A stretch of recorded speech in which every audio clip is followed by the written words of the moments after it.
নমস্কাৰ আজি প্ৰতিদিনৰ 9 নম্বৰ পেজত এটা নিউজ পালো যে এজন মুখপাত্ৰই কৈছে যে কংগ্ৰেছী নেতাসকলৰ সম্পত্তিৰ হিচাপ লাগে আমাৰ সম্পত্তিৰ হিচাপ কংগ্ৰেছৰ যিসকল বিয়াগুম নেতা এতিয়া আমাৰ লগত আছে তেওঁলোকৰ সম্পত্তিৰ হিচাপ দিয়া হ'ব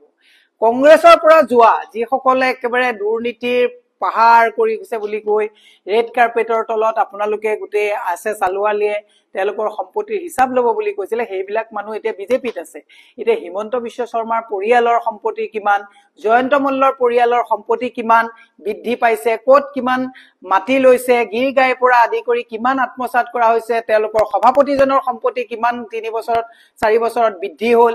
বিজু হাজৰিকা জয়ন্ত মল্ল সকলোৰে সম্পত্তিৰ তালিকাবিলাক যদি প্ৰথম জাহিৰ কৰে তাৰ পিছত ক্ৰমান্বয়ে আমাৰ তালিকাবিলাক দিয়া হ'ব তুলিৰাম ৰঙাহাং ডিমা হাছাৰ আপোনাৰ গাৰ্লুসা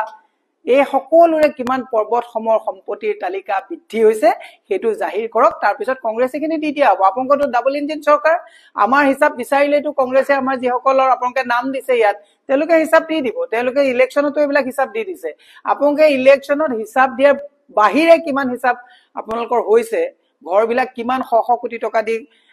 মানে বনোৱা হৈছে সম্পত্তি কৰিছে তাৰ হিচাপটো দিলে ভাল এনে আপোনালোকে খজতি লগাই